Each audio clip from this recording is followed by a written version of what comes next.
तो चलिए आज हम एक सफर पर निकलते हैं राजस्थान के उस सूखे परिदृश्य में जहां इंसानों ने कंक्रीट की विशाल नदियां बनाकर इस भूमि की किस्मत ही बदल दी। भारत के सबसे बड़े राज्य राजस्थान की बात करें तो ये एक ऐसी जगह है जहां पानी सचमुच सोने से भी ज्यादा कीमती है। आप सोचिए, यहाँ जिंदगी का हर पहलू पानी की एक एक बूंद पर टिका है। पानी है तो सब कुछ है। तो सवाल ये उठता है कि आखिर इतनी बड़ी चुनौती से पार पाया कैसे गया? कैसे इंसानी सूझबूझ ने ताकतवर नदियों को काबू में करके उन्हें इस प्यासी जमीन के लिए एक वरदान बना दिया। चलिए आज इसी इंजीनियरिंग के कमाल की कहानी को समझते हैं। तो इस सफर की शुरुआत हम कर रहे हैं चंबल नदी से। ये इस इलाके की सबसे जरूरी और सबसे बड़ी नदी घाटी परियोजनाओं में से एक है। देखिए, ये सिर्फ एक डैम नहीं है बल्कि एक बहुत बड़ी, एक महत्वाकांक्षी योजना है। राजस्थान और मध्य प्रदेश ने साथ मिलकर ये तय किया कि चंबल नदी की जबरदस्त ताकत को सिंचाई और बिजली के लिए इस्तेमाल किया जाएगा। तो चलिए नदी के बहाव के साथ साथ आगे बढ़ते हैं। सबसे पहले मध्य प्रदेश में आता है गांधी सागर डैम। फिर जैसे ही नदी राजस्थान में एंटर करती है, हमें मिलते हैं राणा प्रताप सागर, जवाहर सागर और आखिर में कोटा बैराज। ये जो कोटा बैराज है ना, ये थोड़ा अलग है। इसका मेन काम है नदी के पानी को नहरों में भेजना। मतलब ये एक पूरी की पूरी चेन है जो इस पावरफुल नदी को कंट्रोल करती है। अब इन चारों में से अगर हम बात करें राणा प्रताप सागर बांध की, तो वो राजस्थान के लिए खास तौर पर बहुत अहम है। चित्तौड़गढ़ के रावत भाटा में बना ये डैम समझिए कि इस पूरे विशाल प्रोजेक्ट का दिल है।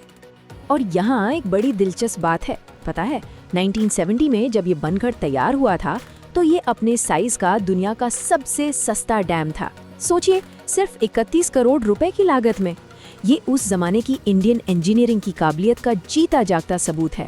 तो देखिए, ये बांध सिर्फ पानी रोकने का काम नहीं करता, ये 17.2 मेगावाट क्लीन एनर्जी बनाता है।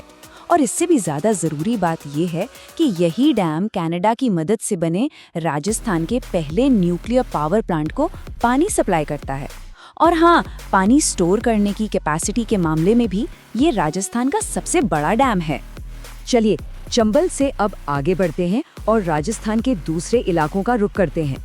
वहाँ भी कई ऐसे बांध हैं जिनकी अपनी अलग कहानियां हैं और जो लाखों लोगों की जिंदगी का सहारा बने हुए हैं। अब सोचिए, सेंट्रल राजस्थान की सबसे बड़ी चुनौती क्या थी?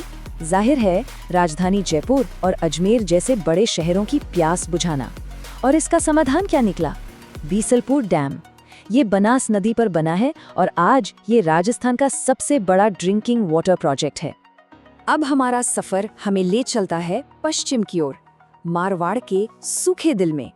एक ऐसी जगह जहां पानी का मिलना किसी चमत्कार से कम नहीं माना जाता। और यहीं पर है जवाई बांध।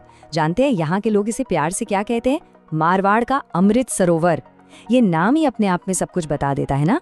इसे जोधपुर के महाराजा उम्मेद सिंह ने बनवाया था और ये पश्चिमी राजस्थान का सबसे बड़ा डैम है।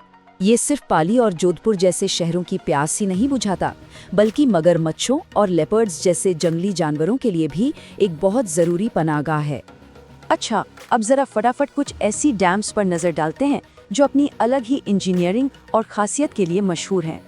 सबसे पहले है जाखम डैम, 81 मीटर की जबरदस्त ऊंचाई। ये है राजस्थान का सबसे ऊंचा बांध। फिर आता है करौली का पांचना डैम। इसकी खास बात यह है कि ये पूरी तरह से मिट्टी से बना राज्य का सबसे बड़ा बांध है और इसे बनाने में अमेरिका ने आर्थिक मदद की थी।